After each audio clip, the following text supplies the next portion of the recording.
You are still here with me, Emmy Hernandez, on Smart Money. Now, Glenn, last segment we talk about, this debt and that cause stress in people's life and come up with all the health issues. Correct. Before we talk about how to eliminate that and how to, help people get out of debt, during the break, you were telling me some of your personal story, which is very strong that kind of like have an impact on your life.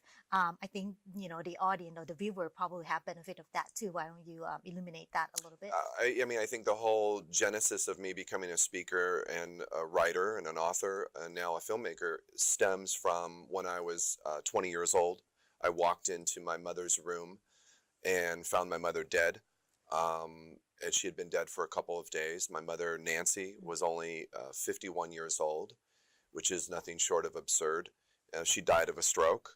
And the thing that really brought that home to me in my journey that I've gone through over the last 20 plus years is, she died with just a few $1,000s in her bank account.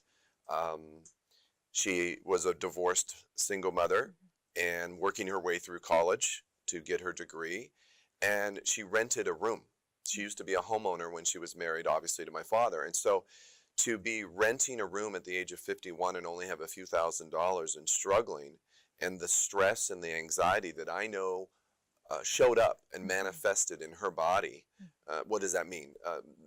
Put another way, it means, if you're 30 pounds overweight and you're dealing with the stress and anxiety of your finances, it's very difficult sometimes for a lot of people to stay in shape and be healthy. And so and let's take that to its next logical conclusion is here in California, and we see this on the East Coast in New York, and we see this in areas of Florida and other parts of the country where the price of real estate is so in the stratosphere. A $5,000 mortgage payment in the West Coast is a $2,000 mortgage payment somewhere else in the United States. And so just the cost that people pay for their housing is, as also a real estate investor and a home builder, and I've done quite a bit of that over the last 15 years, I can tell you, I know the cost of drywall, I know the cost of foundations and wood and all the things that go into building a home. And we shouldn't have $5,000, $6,000, $7,000 mortgage payments and all the stress that comes from that. So yeah, for me, it's been a very painful journey to see somebody struggle financially, and then outside of that, see how many other people suffer from anxiety and stress based on debt. Debt is very toxic. Yeah. And when you walk in and find your mother dead and struggling financially, like millions of other Americans, I don't have the market cornered on tragedy. Millions of Americans are struggling financially, and it creates so much pain in our lives. Right, right. Well, that's very powerful.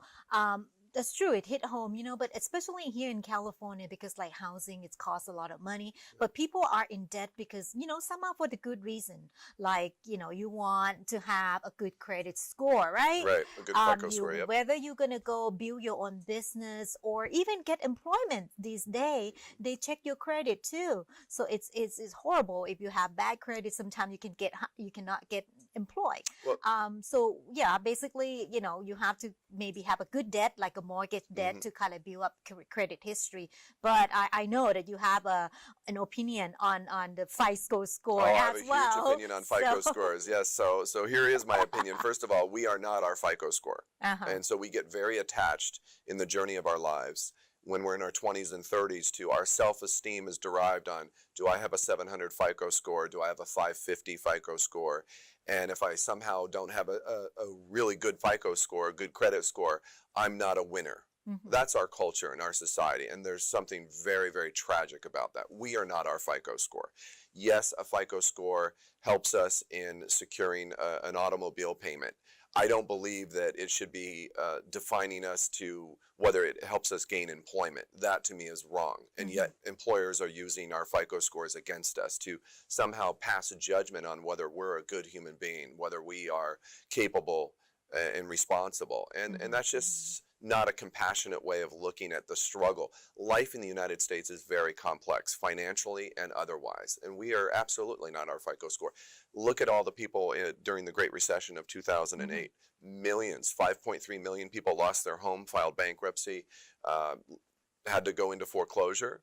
Are those people suddenly not worthy of good employment or being able to rent an apartment?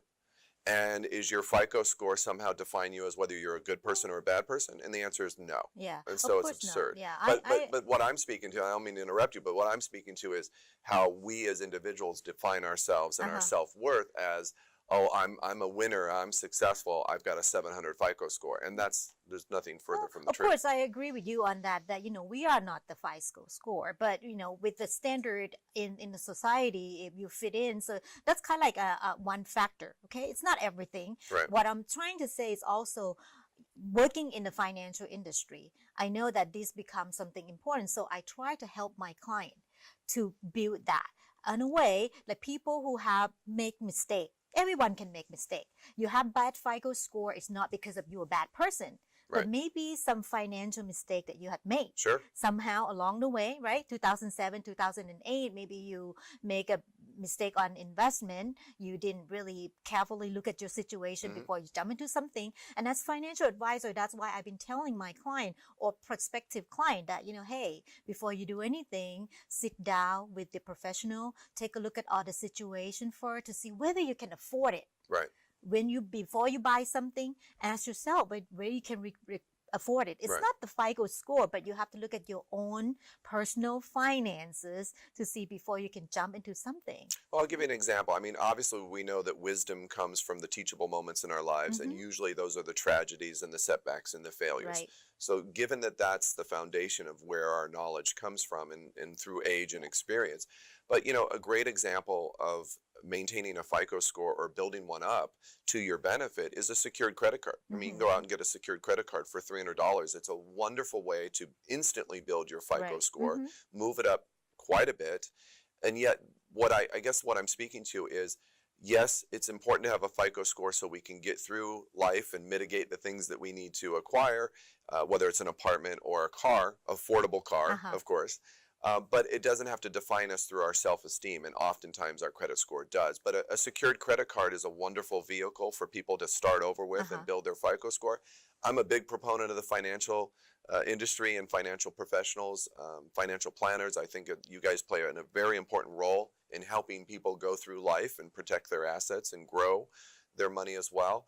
But what I'm speaking to is making sure people do not define themselves based on their credit score. Right. And oftentimes people do. They just don't verbalize it. They do not tell other people that, yes, I feel a low self-esteem because of my FICO. Sure. And hold that thought, because that's a good start. But when you have the secure credit card, whatever, you're going to build up, once you have a better FICO score, you normally get offered by a higher limit credit, but you have to manage that credit. So hold that thought. When we come back, we're going to talk about how to help people who already make a mistake, get in debt, how to help them get out of debt and, living healthier.